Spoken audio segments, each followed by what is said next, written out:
Puji Tuhan, shalom. Saya percaya di sini namanya iman Tuhan memberkati kita semua. Haleluya, berikan tepuk tangan yang meriah.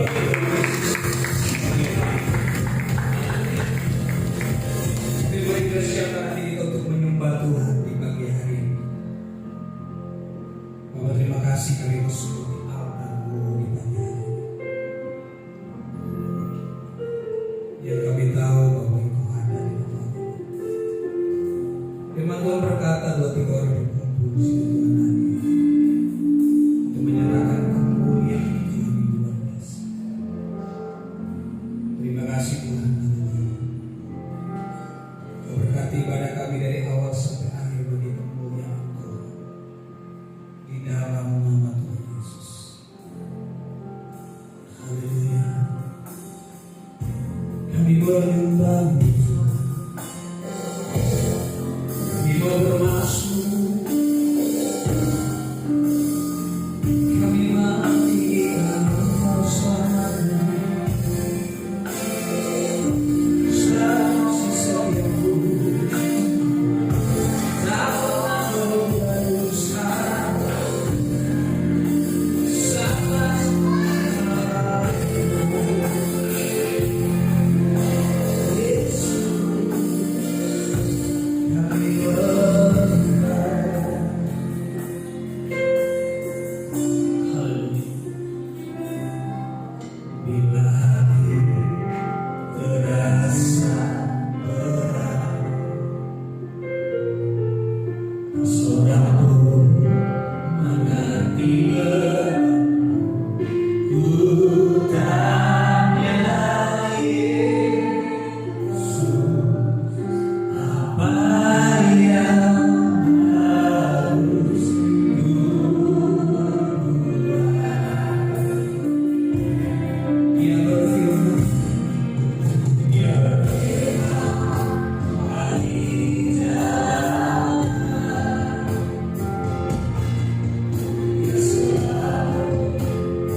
Dia menghidupkan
hadirat Kau untuk melaksanakan firman Tuhan. Ya Roh Kudus bekerja dalam hidup kita. Ujian boleh datang, tantangan boleh datang, tetapi kasih Tuhan tidak pernah berubah sekarang sampai selama. Saatnya Tuhan kami bawa kita, persiapkan hati dan pikiran kami untuk merenungkan firman. Haleluya. Terima kasih Yesus.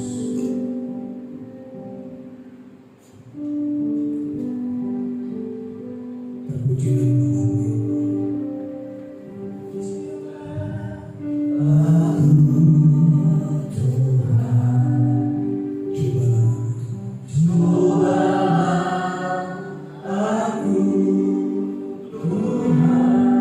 Selidiki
sungguh baik bagi kami.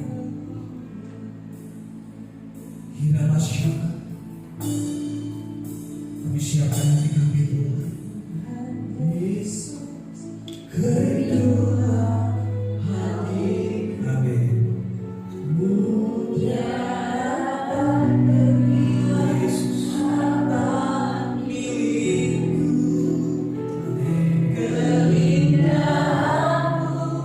Memudahkan dunia di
Kami mau menghormati firman-Mu. Kami mau membuka hati kami untuk mendengarkan, menerima didikan firman-Mu di dalam hidup kami, Bapa. Kami mau semakin hari semakin disempurnakan oleh firman-Mu. Semakin hari semakin serupa dengan Engkau, Yesus. Urapi setiap kami, ya Roh Kudus. Dan setiap roh di ruangan ini, aku perintahkan tunduk dalam hadirat Allah. Di dalam nama Yesus Kristus, hadirat surgawi Allah turun memenuhi tempat ini. Malaikat Allah berkemestri dan memenuhi ruangan ini. Dalam nama Yesus Kristus, kami siap menerima kemuliaan, kekuatan dan kebesaran kuasa firman, agar hidup kami, Tuhan, memenuhi kehendak. Dalam nama Yesus, kami berdoa dan mengucap syukur. Haleluya. Sama-sama katakan amin. Haleluya. Shalom. Shalom.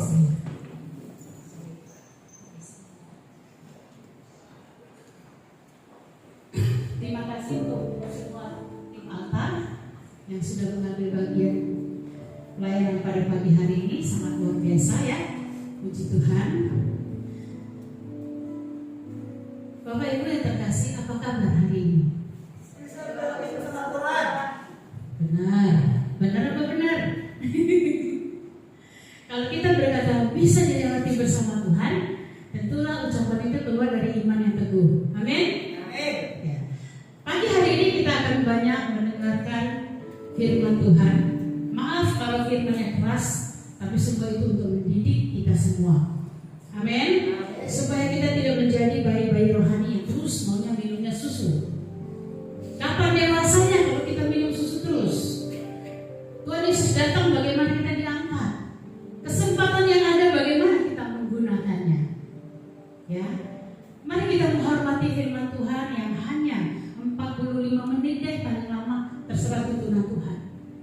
Dengan tidak mengabaikan perhatian kita kepada hal-hal lain. Pagi ini kita akan mendengarkan firman Tuhan tentang untuk apa kita dipanggil. Coba tanyakan kanan kiri kita. Tanyakan, untuk apa kita dipanggil? Ayo.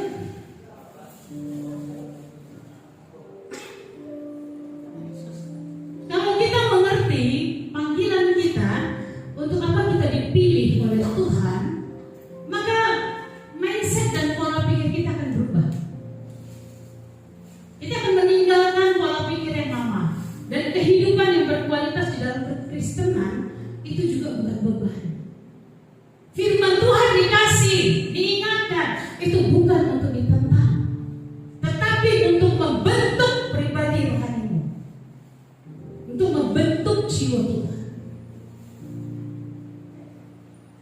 Saya tidak mau di antara kita nanti kalaulah tertinggal ketika Yesus datang. Saya rindu kita semua ada di surga, ada di rumah Bapa. Yesus sudah menyiapkan tempat bagi kita. Memang tema firman Tuhan hari ini untuk apa kita dipanggil, tapi kadang saya akan berbicara apa yang Roh Kudus tahu di dalam hati saya. Jadi khotbah tidak hanya melulu tentang tema, tetapi tentang kebenaran itu sendiri. Amin. Kalau Bapak Ibu memperhatikan kerohanian kita masing-masing, butuh makan enggak kerohanian kita? Nanti sulit suyo siapa? Sudah. Kalau jasmani kita disuruh makan sehari tahan sebulan mentong. Kalau jasmani kita disuruh 1 hari makan sekali, mungkin ada yang bilang lapar Bu. 3 hari sekali diajak puasa Esther, kelaparan Bu, tak sanggup.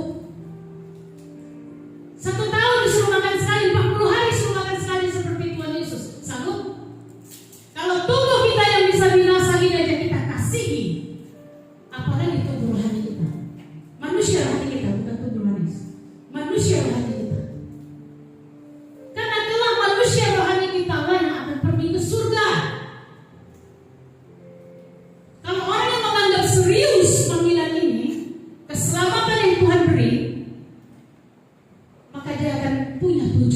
pasti dia mau ke surga kelak bersama dengan Tuhan Yesus. Amin. Orang yang mau ke surga gak bisa ibadah cuma seminggu sekali. Orang yang mau ke surga gak bisa cari Tuhan cuma seminggu sekali. Panggil Tuhan cuma seminggu sekali. Memuji menyembah Tuhan cuma seminggu sekali. Merenungi firman Tuhan itu harus setiap saat dimanapun kita berada. Entah kita duduk, entah kita nyetir, entah kita bawa motor, entahlah kita sedang duduk sarapan atau sedang masak. Sebab firman Tuhan berkata, firman Tuhan itu kalau kita renungkan siang dan malam, maka kehidupan rohani kita akan bertumbuh dengan luar biasa. Karena akarnya dekat dengan air. Ya. Maka dari itu hargailah, hormatilah firman Allah selama ia dikabarkan. Karena tidak ada iman yang benar tanpa firman. Sebab tanpa firman tidak ada pengharapan. Tanpa firman tidak ada yang bisa kita terima. Karena firman itu adalah Allah sendiri yang menjadi dasar menjadi orang percaya. Ketika engkau letih lesu berbeban berat, firman Tuhan yang menguatkan. Ketika engkau sedang menangis tidak bisa mengucapkan, janji Tuhan dalam firman Tuhan juga yang akan menguatkan. Amin. Sebab efek dari kerohanian, setiap orang yang maksimal itu akan membuat imannya aktif. Kalau tidak pernah merenungkan firman, nggak mengerti kehendak Bapa, tidak mengerti rencana Tuhan, imannya mau aktif gimana? Ibaratnya lampu ini kalau tidak ada tenaga, mau dicetek 1000 kali pun tak akan hidup. Coba apa? Peragakan kok. Matikan satu lampu ini kok, sangat ujung. Ini mati. Sama kayak kita dulu. Kita dalam kegelapan. Tapi kalau aku hidupin tanpa listrik, daya, hidup nggak lampu itu? Hidup nggak? Sekarang coba aku hidupin karena dia ada daya, dia baru bisa hidup. Demikian kita. Kalau ada firman, kerohanian kita baru bisa hidup. Kekristenan kita baru bisa aktif. Iman kita baru bisa ada tindakan. Gak bisa kita ikut Tuhan main-main. Gak bisa kita ikut Tuhan hanya bergantung, pokoknya mana yang bagus. Gak bisa. WLN menyanyi mana yang bagus. Gak bisa. Semua itu tergantung dirimu dengan Tuhan. Tergantung hatimu, kata Tuhan.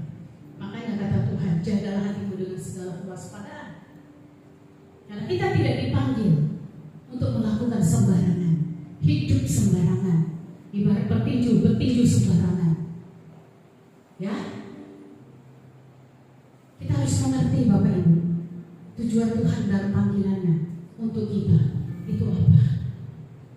Yaitu selalu ini, kalau kita punya pengertian yang benar, iman kita aktif, maka kita akan selalu berani bersaksi.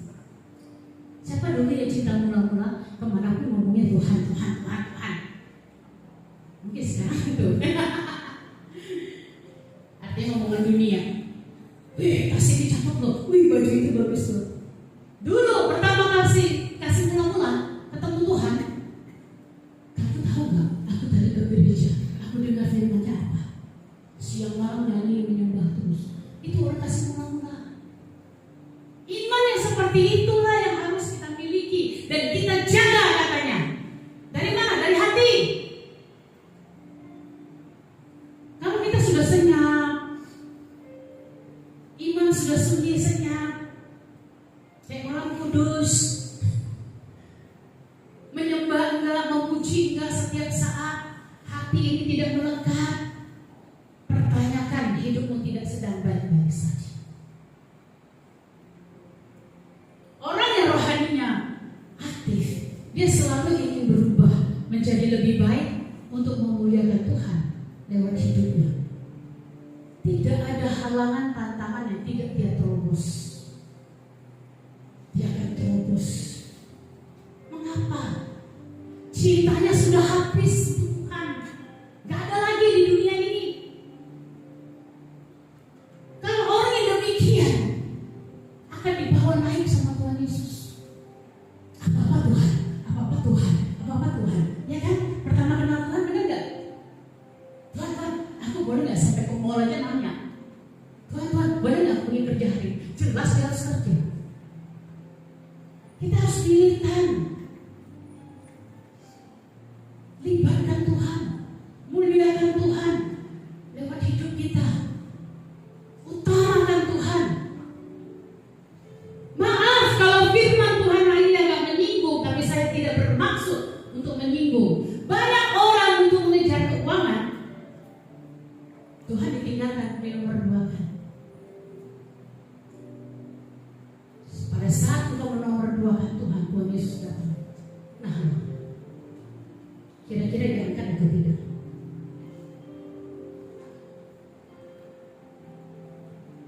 Kita harus penuh dengan prinsip dan prioritas untuk mengasihi Tuhan dengan benar.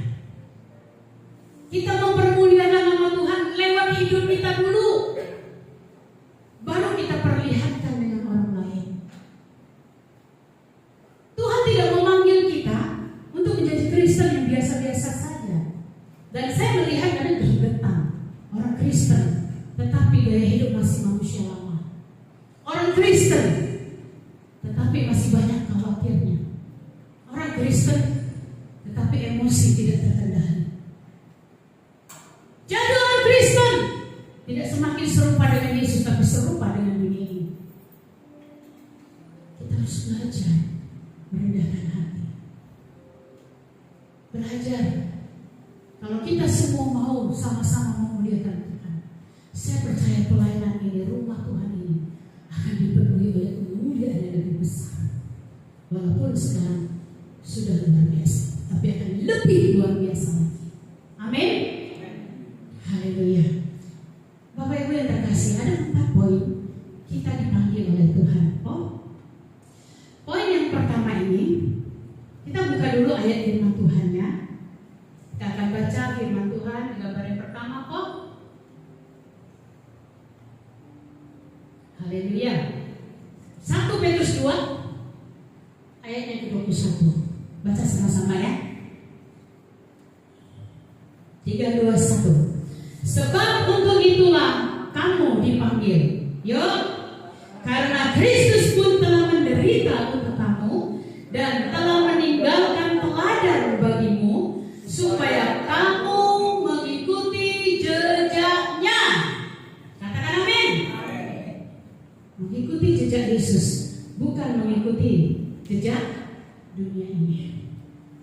Ada 4 poin dalam ayat ini yang saya rangkum. 1, kita dipanggil dan dipilih. Ya. Sebab itu, untuk itulah kamu dipanggil. Kita dipanggil. Harus ngerti. Bukan dipanggil hanya untuk menjadi orang Kristen. Ibadah kita pengiringan Tuhan bukan karena kau Kristen, tetapi kau melakukan apa yang menjadi kehendak Tuhan. Kita dipanggil dan dipilih untuk menjadi seperti Yesus, membawa keselamatan bagi jiwa-jiwa. Sudahkah kita berdua? Kita menanyakan kepada hati kita masing-masing. Kita dipanggil untuk apa? Yesus memberikan korban tubuh dan darahnya yang sebentar lagi kita ambil bagian untuk menyelamatkan kita. Apa yang kita lakukan setelah itu? Emban amanat agung. Pergi, beritakanlah Injil dan baptislah mereka dalam nama Bapa, Putra dan Roh Kudus. Ajarlah mereka apa yang aku ajarkan kepadamu, dan ketahuilah aku menyertai engkau sekarang sampai selama-lamanya. Itu yang Tuhan mau dalam panggilan kita. Jadi bukan hanya berminggu ke gereja, Kamis datang doa, kemudian KTP Kristen. No. Hati-hati. Lalu datang ke gereja. Aku diberkati, sepanjang hidupku diberkati. Benarkan dulu ya. Kita harus benarkan. Kedua, Poin yang kedua, Yesus saja sudah menderita buat kamu. Relakah kita sedikit rugi waktu saja untuk ngajak orang ke gereja, ngajak orang ke konser? Jangan ngajak konser, tapi kalau kita nggak datang, gimana mau ngajak konser? Kita juga harus datang. Iman kita sebagai orang Kristen itu butuh perjuangan. Keselamatan memang cuma-cuma, tapi itu nanti ada penghakimannya. Maaf, saya tidak menakut-nakuti. Kalau Yesus sudah rela menderita untuk kita, bayangkan bagaimana dulu kita sebelum menjadi orang Kristen. Ada pengharapan? Tidak. Ada pertolongan? Tidak. Ada sukacita? Tidak. Ada rasa damai sejahtera? Tidak. Ada sukacita? Tidak. Tapi ketika Yesus memanggil kita lewat penderitaannya, kita diubahkan dari terang kepada gelap. Kita dilayakkan untuk menjadi anak Bapa. Lalu apa yang kita harus berubah? Apakah iman akan action atau tidak? Iman kita sebagai orang percaya di akhir zaman ini tidak lagi musimnya stroke. Rohani kita harus aktif. Jangan stroke atau di-stroke-strokekan. Ngerti di-stroke-strokekan? Gak buat apa-apa, gak mau buat apa-apa, gak mau melayani, gak mau mengasihi Tuhan. Oh, aku cinta Yesus selamanya. Sebagai gembala saya bisa menilai, saya bisa melihat domba-domba saya itu percaya.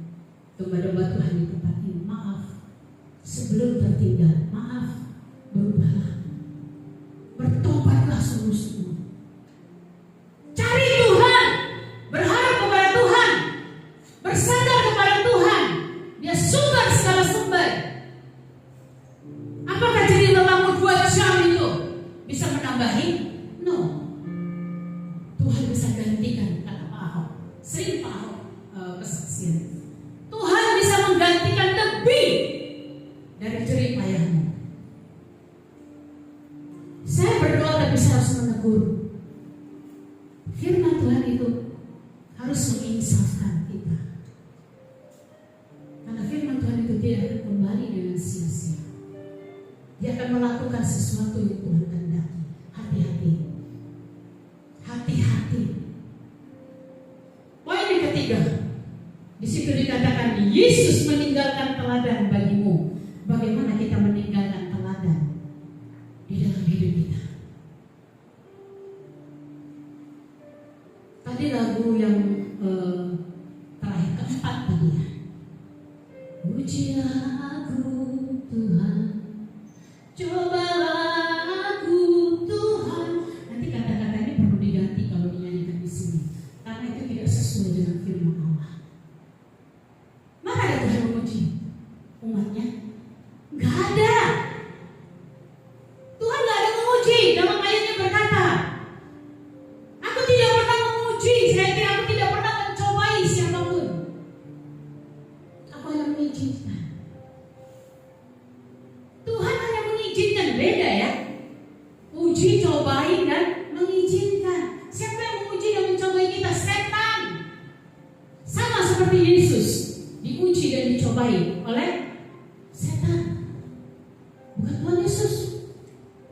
Jadi firman Tuhan berkata, aku tidak pernah mencobai siapapun, aku hanya mengizinkan. Benar dalam firman demikian? Siapa yang pernah baca ayat ini? Tinggalkanlah teladan yang baik. Sebagai imam, berikan teladanmu kepada istri dan anak-anakmu. Jangan kau menjadi seorang ayah yang imam yang tidak meninggalkan teladan mengajarkan didikan firman Tuhan, melakukan apa yang elok, kelihatan dan layak di hadapan Tuhan. Tapi kau mau mengajarkan anak, istrimu, atau mungkin kau cuek, yang penting aku ke gereja. Imam yang busuk, imam yang buahnya busuk, hati-hati, gak ada gunanya. Yesus itu gak ada gunanya. Seorang imam haruslah dengan jerih payah, dengan perjuangan. Saya bersyukur Pak David kemarin bersaksi di Komsel bahwa kerinduannya, doa-doanya, dia mau anak-anaknya kelak hadir bersama dia di LB3, langit baru dan bumi yang baru, surga bersama dengan kedua orang tuanya. Itu fungsi imam. Tegur, didik, ajar anak-anak kita kalau mereka keluar dari rel firman Tuhan. Tapi Bu Ana, selalu saya dapatin hal itu. Nanti aku nasihati, di belakang dia bohong lagi. Lakukan dulu bagianmu. Sering kok. Didik anakmu. Rontang bila perlu. Aduh, nanti aku pukul dia, aku yang sakit hati. Saya dengarnya penuh. Bapak Ibu, kalau demikian cara kita mendidik anak-anak Tuhan yang Tuhan percayakan kepada kita, sama aja kita menyesatkan anak-anak kita. Firman Tuhan itu kapan saja, tepat aja waktunya atau tidak tepat waktunya, harus dikatakan. Dan kemudian setelah dalam keluarga, kita harus meninggalkan teladan di dalam dunia pekerjaan kita, di dalam usaha kita, di dalam pergaulan kita, lingkungan kita, perhimpunan gereja, keluarga kita di dalam Tuhan. Kita harus menjadi teladan. Amat terlebih lagi engkau pelayan-pelayan Tuhan. Kita menjadi pelayan Tuhan dilihat, dinilai oleh jemaat-jemaat. Sesakit apapun saya akan hadir untuk bersama. Karena kehadiran setiap kita jadi berkat bagi orang lain, bagi sesama. Amin. Amin. Kehadiran kita akan menguatkan lingkungan, menguatkan komunitas itu. Sebab kalau komunitas Komsel cuma 1-2 orang, lama-lama orang juga lemah.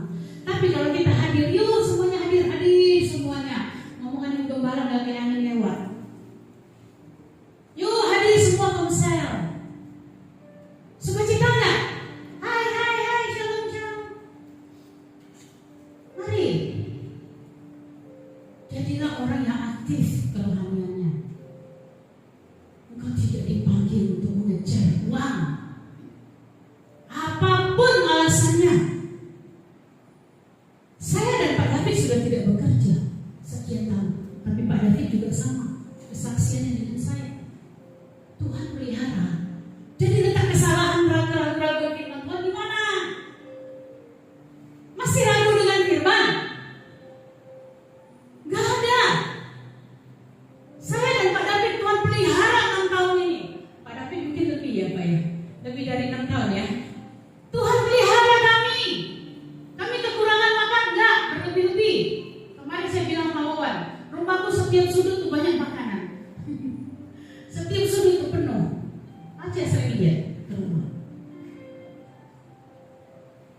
Mau menikmati pemeliharaan Tuhan, lakukan dulu. Konsisten dengan komitmenmu. Karena hasil yang kau dapat dengan jerih lelahmu yang menomor-duakan Tuhan tidak akan kecukupan, akan terus kekurangan. Percaya, ini bukan sumpah ya, tidak, sorry. Tetapi firman Tuhan mengatakan sendiri bahwa semua itu adalah kasih karunia Tuhan. Jerih lelahmu itu tidak akan menambahi. Itu firman Tuhan, bukan mulut saya ngomong. Saya tidak akan mengutuki jemaat-jemaat di sini. Bahkan saya berdoa, Tuhan menyayangi setiap kita, tegur kita dengan firman. Ya. Kemudian poin yang keempat, firman Tuhan tadi berkata, supaya kita mengikuti jejaknya, jangan jadi Kristen kerupuk atau Kristen duniawi. Kita sering lihat ya orang-orang murtad, tinggalkan Tuhan, seminggu cuma paling setahun lah kapal selam muncul di hari Natal. Sering kan kapal selam muncul di hari Natal aja. Kristen KTP, Kristen duniawi. Kenapa kita tidak boleh menjadi orang Kristen mengikuti gaya duniawi?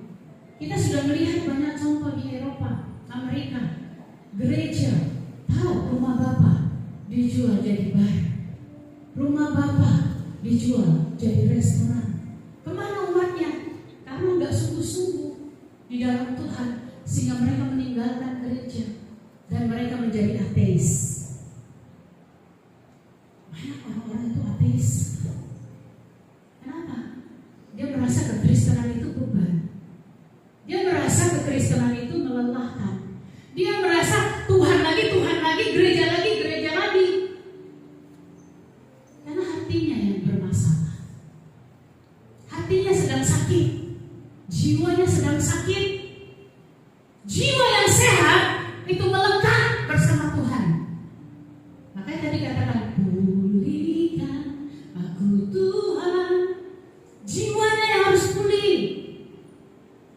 Kalau jiwa kita nggak pulih, kita nggak bisa maksimal menerima firman. Semua firman ditoleransi, semua firman dibantah. Kenapa orang depresi sulit menerima firman Tuhan? Orang depresi itu selalu mengikuti egonya. Akhirnya lama-lama depresi. Dia tidak mengikuti firman lagi. Dia mengikuti dirinya sendiri. Ya, tapi kita orang percaya harus mengikuti jejak Yesus. Siapa yang nggak tahu jejak Yesus? 33 tahun setelah Yesus di bumi, semua tercatat di firman Tuhan. Ada yang nggak tahu? Tolong angkat tangan. Ada yang nggak tahu? Tolong angkat tangan. Kalau ada yang tidak tahu jejak Yesus, kerohanianmu tidak sedang baik-baik saja. Tolong baca firman. Bacalah firman itu, karena itu akan menjadi alatmu untuk berperang melawan dunia ini. Karena sebagai orang Kristen kita juga harus punya 5 dasar yang benar. Gambar yang pertama kok, karena kekristenan itu bukan saja melulu berbicara tentang berkat.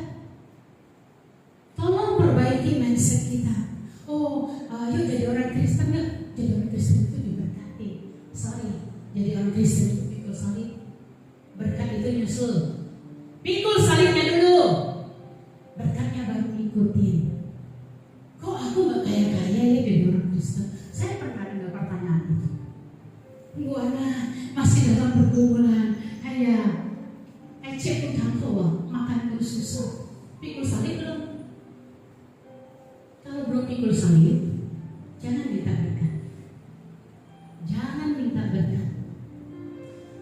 Kekristenan itu harus serupa dengan Yesus, serupa dengan firman Tuhan. Apa itu? Menghidupi manusia baru kita. Ketika engkau dipanggil, yang lama sudah berlalu, yang baru sudah datang. Jadi hiduplah sebagai manusia yang baru. Jangan lagi hidup seperti manusia lama. Tinggalkan semua ambisi-ambisi yang menduakan Tuhan. Ego, cuek, amarah, sikit-sikit kecewa, sikit-sikit tersinggung. Tinggalkan semua itu. Kalau itu firman Tuhan, engkau marah sama Tuhan ketika engkau menolak firman, marah ketika dinasihati dengan firman, berarti engkau marah dengan Tuhan, karena firman itu adalah Allah sendiri. Jadi setiap kita harus punya dasar yang benar. Sejauh itu firman Tuhan dan nasihat dari orang-orang yang percaya, dengar dan terima. Suka ataupun tidak suka, berubah, lakukanlah, jalankanlah. Engkau tidak akan rugi. Yang lucunya lagi orang Kristen, sudah Kristen tapi dasarnya belum, mungkin masih baru taruh pasir, belum taruh semen, belum keras fondasinya. Ketika di dalam Tuhan menghadapi masalah, kok aku ikut Yesus banyak kali masalah? Sering saya dengar ini. Itu dasar kekristenannya yang salah. Proses masalah Tuhan izinkan terjadi. Tuhan izinkan ya, bukan Tuhan uji, Tuhan cobain kita. Tuhan izinkan. Itu hanya untuk membuat kita belajar untuk memperkaya manusia batinnya kita, untuk memperkaya pola pikir atau jiwa kita, memperkaya jiwa kita. Masalah tidak datang untuk membunuh kita. Siapa yang kenal Tuhan sampai hari ini tidak ada masalah. Ada semua orang lewati juga kan? Amin. Seberapa besar pun masalah yang kita lewati sampai hari ini, dia Immanuel. Dia menyelesaikan bagi kita, dia menolong kita. Yang penting dasar-dasar keimanan kita sebagai orang percaya benar dulu di hadapan Tuhan. Kalau hidup kita tidak benar, kita mengingini sesuatu dengan cara yang salah, kira-kira Tuhan tolong? No. Tuhan tidak akan tolong, dan jangan salahkan Tuhan. Tolong sadar. Caramu yang salah. Kekristenan itu harus bertobat, harus menjaga kekudusan, dan izinkan Tuhan yang memimpin jalanmu. Selalu berdoa, Tuhan, Engkau yang berjalan di depanku. Kalau Tuhan Yesus berjalan di depan, kita tuh ikut. Benar? Ikut yang di depan kan? Ikut yang di depan, atau lu jalan dengan jalanmu sendiri. Banyak orang percaya seperti itu. Sadarin dasar-dasarmu. Jadilah rendah hati. Ketika Yesus jalan di depan, ikuti. Ketika Yesus sampai ke tujuan, kita pasti juga akan sampai ke tujuan. Jangan berbelok ke kanan dan ke kiri, kata firman. Kalau Yesus jalan di depanmu, engkau belok ke kanan dan ke kiri, kira-kira mau sampai nggak?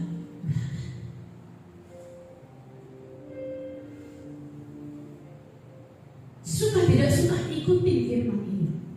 Taklukkan kedaginganmu, pikul salibmu. Jangan jadi orang Kristen ikut daging. Saya khawatir karena Yesus sudah mau datang.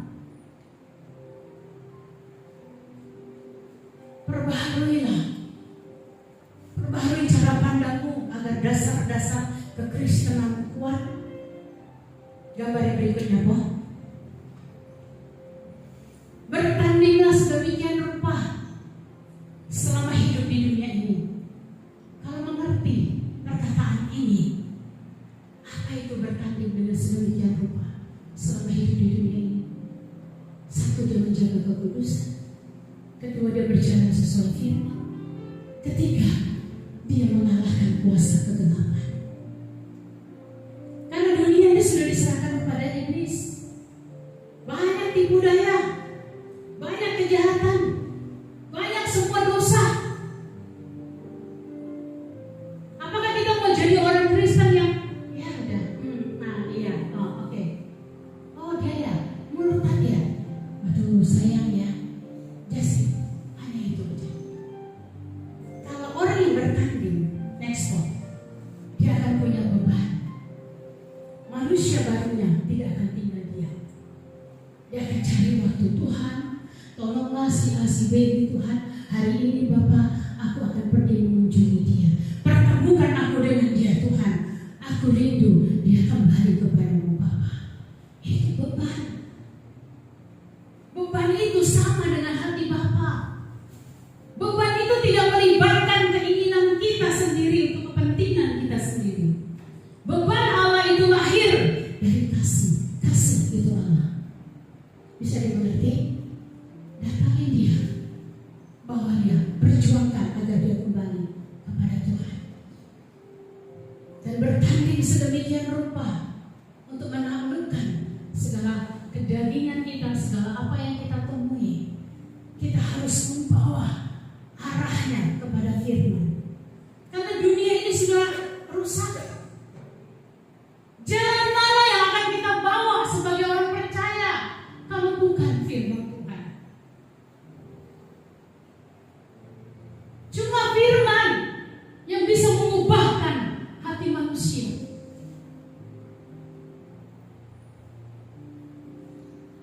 Manusia yang hidup baru punya dasar yang benar. Dia berjuang menjaga kekudusan hidupnya. Dia juga ingin orang lain hidup benar. Dia tidak cuek. Makanya Pak Yohan selalu menginjil, saya selalu menginjil, Pak Ahok sering menginjil, ada beberapa lagi yang sering menginjil. Itu tugas panggilan kita. Itu tugas panggilan kita sebagai orang percaya. Jangan Yesus yang sudah mengorbankan dirinya menyelamatkan kita, kita tidak menyelamatkan, akhirnya kita dihakimi kelak di hadapan Bapa. Mana buahmu? Selalu saya ingatkan ayat ini, perkataan ini. Mana buahmu? Tolong lakukan amanat aku. Saya kerja buana nggak sempat. Alasan. Berapa tahun kau hidup di bumi ini, di dunia ini? Ada berapa tahun kesempatan Tuhan berikan engkau untuk menabur, untuk melayani Dia, melayani pekerjaan Tuhan, memperluas kerajaannya, tapi kau santai-santai saja. Kayak gitu lah, suka-suka gue lah. Gue mau suka jalan-jalan, gue mau suka kerja habis main gadget, gue mau habis pulang kerja pergi sana pergi sini, nongki-nongki. Jangan lagi seperti itu.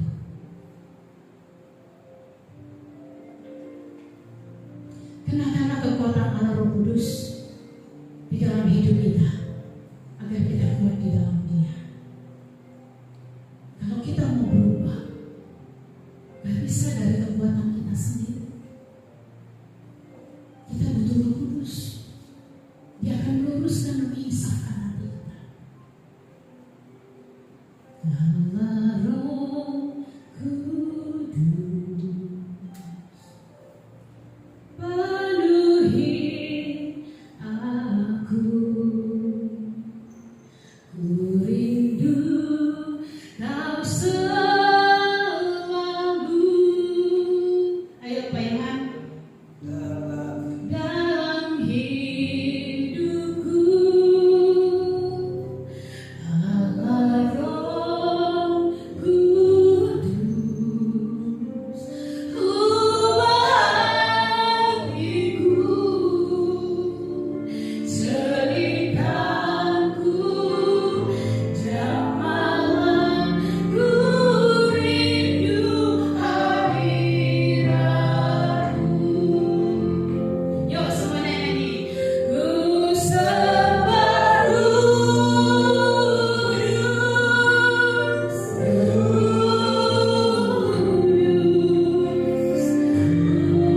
kuduslah Tuhan, dan ku sanjung Kau mulia,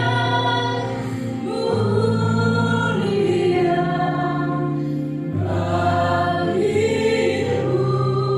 bagimu Tuhan. Ambil lagu ini untuk saat teduh.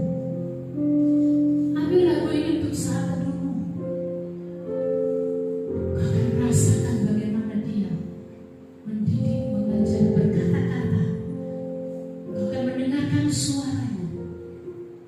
Walaupun ini lagu lama, tapi saya sangat senang lagu ini. Kau butuh Roh Kudus.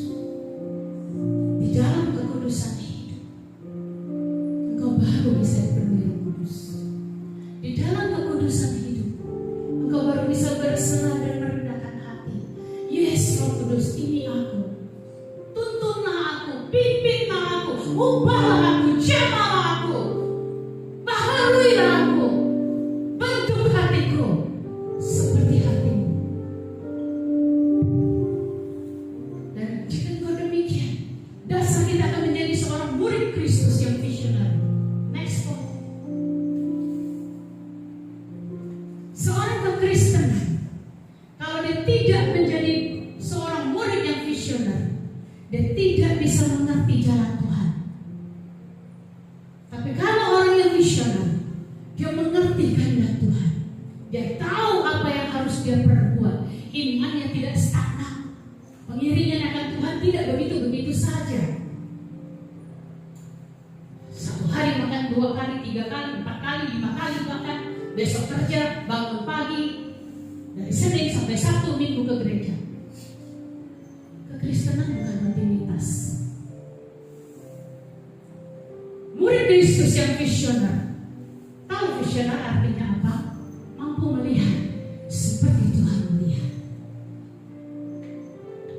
Mampu melihat seperti Tuhan melihat. Apa yang kita perlu lihat? Bapa mengirim anaknya yang tunggal, Yesus Kristus, turun ke bumi ini. Untuk apa? Untuk menyelamatkan manusia. Kita diselamatkan. Untuk apa? Untuk menyelamatkan. Kita dipulihkan. Untuk apa? Untuk memulihkan. Kita dikasihi. Untuk apa? Untuk mengasihi orang lain. Kita dipelihara, diberkati. Untuk apa? Untuk memberkati orang lain. Kalau kita punya visioner dalam kerohanian kita, kita tahu tujuan kekristenan kita dipanggil untuk apa. Tidak mungkin kita tinggal diam. Ayolah melayani, yuk datang yuk. Sampai 6 tahun hari ini, setiap minggu, setiap Kamis, saya masih harus tampil di grup. Something wrong. Ada sesuatu yang salah di dalam kerohanian. Mari belajar iman kita harus aktif. Kerohanian kita harus aktif. Gak perlu disuruh-suruh. Gak perlu dinasihati oleh para diaken. Gak perlu disuruh ibu gembala atau ketua pelayan-pelayan Tuhan atau ibu Eni. Engkau harus aktif sendiri. Karena keselamatan yang kau kerjakan itu urusanmu dengan Tuhan. Gak ada sangkut pautnya dengan orang lain. Aku gak suka dipanggil-panggil. Aku gak suka di sini pakai firman. Hello. Lalu dengan cara apa? Dengan cara apa? Baru mau dipulihkan, baru mau berubah.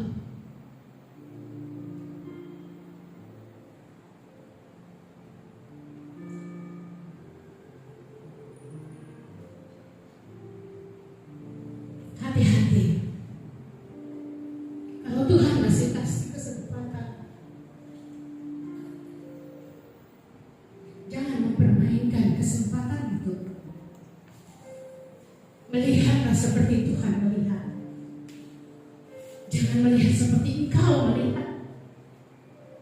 Manusia melihat banyak kekurangannya, tapi Tuhan melihat sempurna adanya.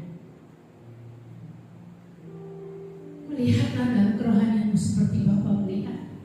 Apa yang menjadi kehendaknya,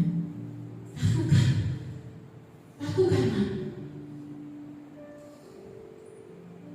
8 tahun saya baru jadi jemaat di Padang Menari. 8 tahun saya berjemaat. Pak Adam gak pernah nyuruh saya, Bu Ana nginjillah ke sana, Bu Ana nginjillah ke sini, Bu Ana ayo cari jiwa. Gak ada. Semua saya lakukan sendiri. Karena apa? Rohani kita harus visioner. Kita harus melihat bahwa satu jiwa ini membutuhkan Tuhan. Satu jiwa ini perlu dipulihkan Tuhan. Satu jiwa ini perlu bertobat. Dia perlu dibawa di hadapan Tuhan. Kalau beban itu menguasai hatimu, percayalah, hati Bapa akan menuntunmu, memampukan. Dan Roh Kudus akan menolong kita. Kenapa kita harus bertindak? Iman kita harus aktif. Ada banyak pengajaran-pengajaran sesat di luar sana. Bahkan di Tanjung Pinang gak usah jauh-jauh. Gak perlu ke gereja. Yang penting puji Tuhan, sembah Tuhan, hari Minggu ibadah. Saya katakan itu menurut ibu, menurut firman apa yang saya share tadi pagi. Jangan engkau menjauh dari pertemuan ibadahmu seperti yang dibiasakan oleh sebagian orang. Tapi mereka menjauhkan diri. Mereka merasa mereka udah benar. Hidup foya-foya yang dipamerkan hanya kemewahan, kemegahan, kesenangan, sukacita mereka yang semu semua. sukacita kita hanya ketika percaya atau tidak, kalau kita melakukan kehendak Tuhan. Ketika saya membawa satu jiwa, ketika Bapak Ibu membawa satu jiwa diselamatkan di hadapan Tuhan, kita berdoa untuk dia menangis merasakan lawatan Tuhan, ada satu sukacita yang besar. Itulah sukacita dari Tuhan. Itu baru benar. Itulah sukacita dasar dari orang percaya. Bukan sukacita ini kita baru ya senang-senang,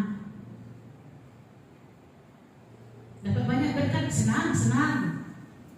Tapi sukacita saya katakan, contohnya minggu lalu saya penuh dengan berkat, banyak berkat-berkatnya, senang-senang. Tapi sukacita saya, ini karena perbuatan. Terima kasih Bapak. Itu sukacita saya. Sukacita yang tidak pernah ternilai.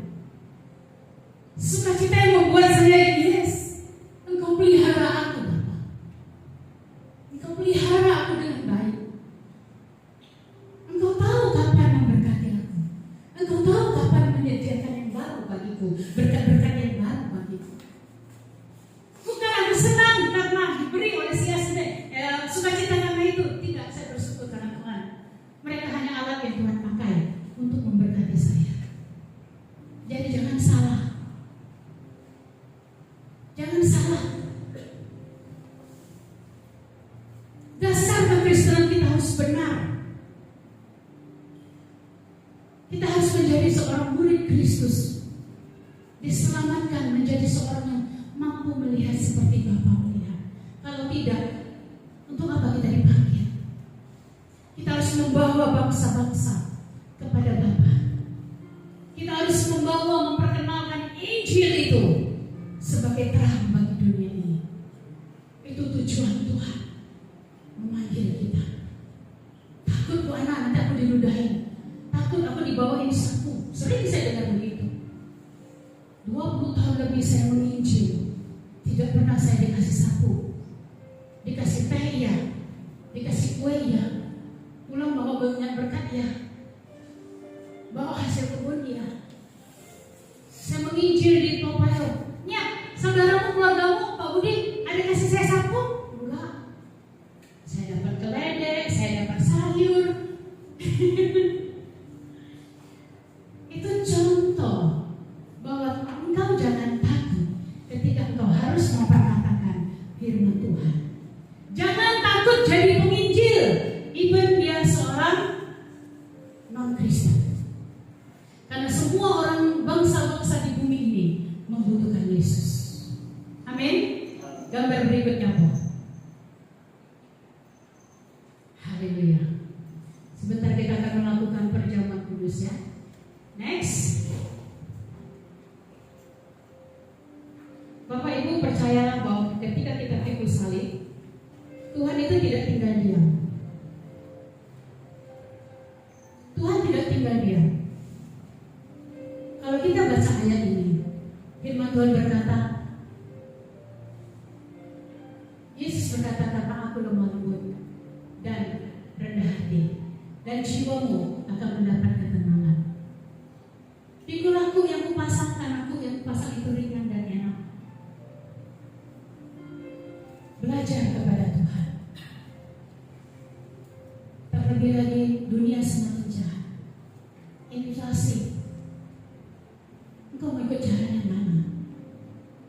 Kalau engkau mau ikut dengan caramu sendiri, babak belur. Babak belur. Ini ayat terakhir. Kalau engkau mau ikut Tuhan, masalahmu itu mudah dan kecil. Tuhan berkata ringan dan enak. Ketika saya terjatuh minggu yang lalu, bawa yang bingung, panik sendiri, karena suara kepala saya besar sekali, membentrok keramik, pinggang saya tak gitu, begitu saya jatuh. Tapi ketika saya dalam masalah itu, Tuhan, aku percaya Engkau izinkan aku, makanya aku jatuh. Karena sehelai pun rambut di kepala aku tidak akan jatuh kalau Tuhan tidak izinkan. Aku percaya Tuhan, jatuh ini, peristiwa ini tidak akan menghambat aku melayani Engkau. tidak akan menghambat panggilanku kepadamu. Makanya lahirlah ayat ini, firman Tuhan hari ini. Tidak mungkin kan Tuhan, aku melayani Engkau, kemudian nanti ini sangat terganggu, kemudian nengok pincang-pincang, kan nggak mungkin deh. Saya bilang sama Tuhan, jangan permalukan aku Tuhan. Dan puji Tuhan, Bapak Ibu lihat sampai hari ini. Pada secara manusia, Wawan tahu ya, kenceng nggak jatuhnya? Kepala udah bercamping, berdarah nggak bu? Berdarah nggak bu? Kata Wawan. Pas saya mau ke rumah sakit, setiap masalah yang datang, saya terus percaya kepada Tuhan. Demikian Bapak Ibu setiap kita. Mau itu masalah ekonomi, suami, apapun itulah, anak-anak, pekerjaan, ibaratkan Tuhan. Belajarlah kepada Tuhan, maka kita akan melewati semua itu. Amin. Amin Bapak Ibu. Bertandinglah di dunia ini untuk mengalahkan dosa, menghulu penguasaan pemerintah jahat di udara. Dan taklukkanlah dunia ini dengan maksud dan otoritas panggilan Allah. Kalau kita sadar kita ada di dunia ini, masih kasih waktu. Maksud Tuhan itu apa? Lakukanlah dengan otoritasnya dalam panggilan ini, supaya kita berfungsi menjadi alat-alatnya Tuhan, menjadi perantaranya Tuhan, pemanjang tangan Tuhan bagi orang banyak. Karena Engkaulah terang dan garam dunia. Terang itu tidak ada seorang pun yang menyalakan lentera dan menaruhnya di bawah gantang. Terang itu tidak mungkin tersembunyi. Bapak Ibu tidak bisa menyembunyikan imanmu hanya untuk dirimu sendiri. Bapak Ibu lihat di rumah Tuhan kursi-kursi yang masih kosong. Siapa yang kau kenal dalam keluarga Tuhan, ingatkan mereka untuk datang beribadah. Bukankah kau hidup untuk mempermuliakan nama Tuhan?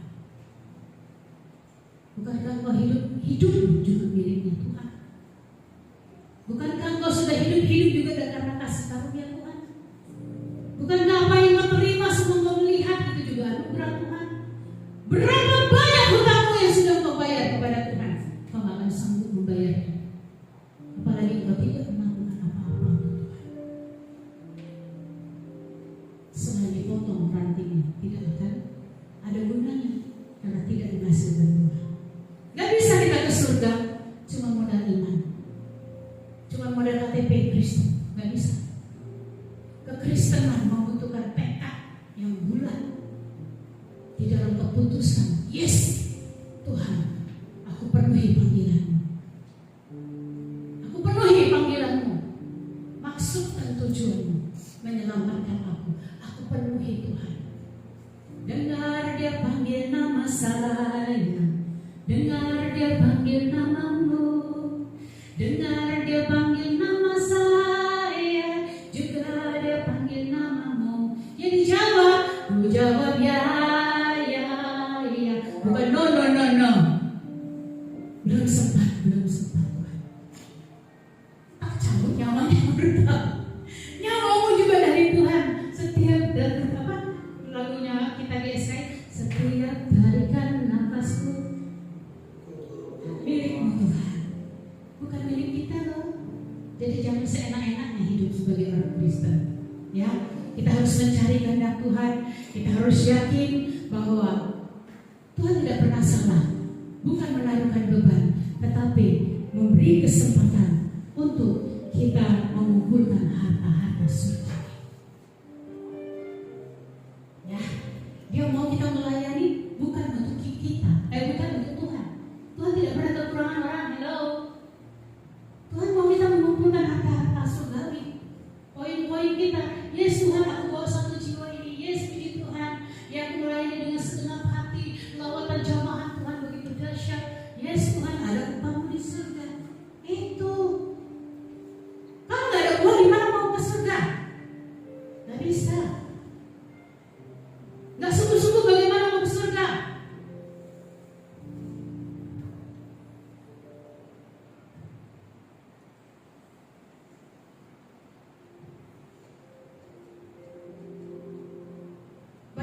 Kristen yang gagal akhir-akhir ini menjelang akhir zaman karena kurangnya berusaha keras untuk menyenangkan hati Tuhan.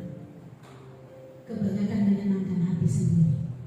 Banyak orang Kristen gagal di akhir ini karena mengikuti serupa dengan dunia ini. Mari kita belajar pagi ini. Sebentar kita akan mengambil roti perjamuan. Mari Wesley, Pak David yang bertugas dalam pelayanan.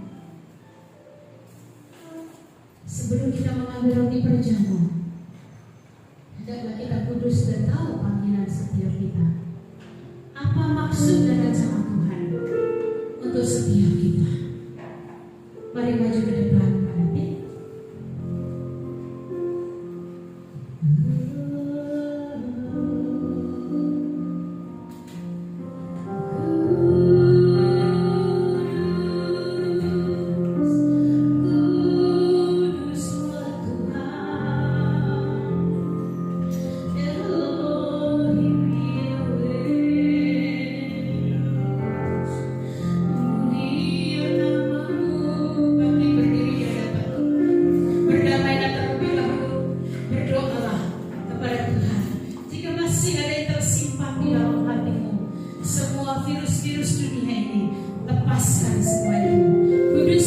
Segalanya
dosa kita tidak akan diampuni.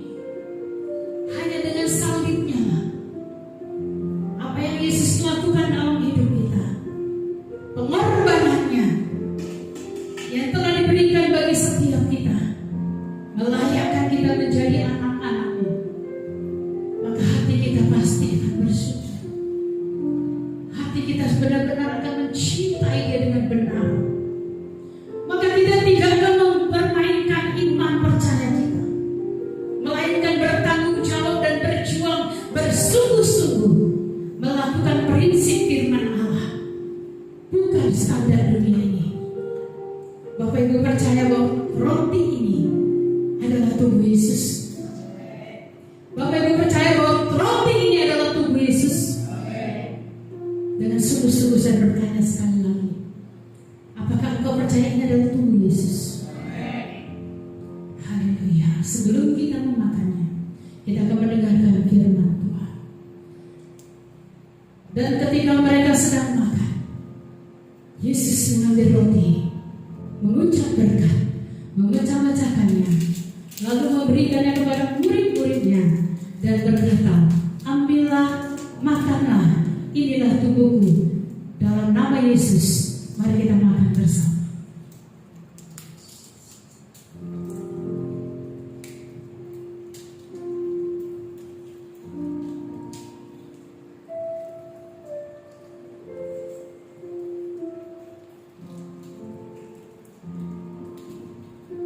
Mari angkat tinggi-tinggi anggur yang adalah darah Yesus. Tuhan Yesus curahkan kuasa darah-Mu. Lewat anggur ini Engkau mengubah anggur ini menjadi darah-Mu. Ketika kami meminumnya Tuhan, tidak mengurangi kepercayaan kami bahwa anggur ini adalah darah-Mu. Darah-Mu yang akan menguduskan kami, darah-Mu yang akan menyatu dalam hidup kami. Maka kerohanian kami akan menjadi aktif, iman kami akan menjadi aktif di dalam nama Yesus Kristus. Bapak Ibu percaya ini adalah darah Yesus. Kita akan mendengarkan firman Tuhan sebelum kita meminumnya. Dan ketika mereka sedang makan, Yesus mengambil roti, mengucap berkat. Sesudah itu Ia mengambil cawan, mengucap syukur, lalu memberikannya kepada mereka dan berkata, minumlah kamu semua dari cawan ini, sebab inilah darahku, darah perjanjian yang ditumpahkan bagi banyak orang untuk pengampunan dosa. Mari kita minum bersama di dalam nama Yesus.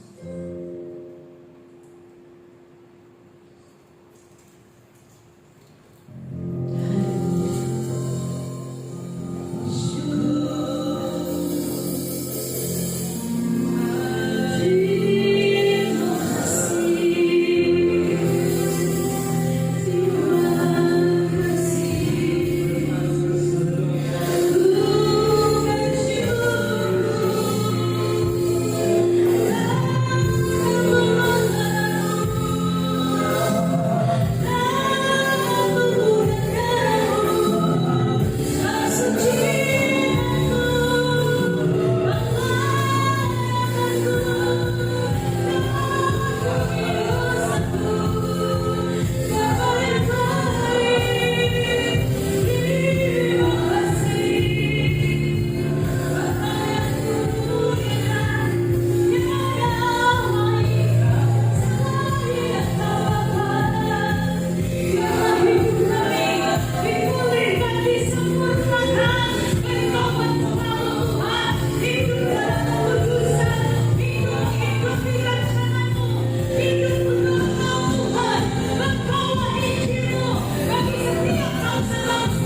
kasih.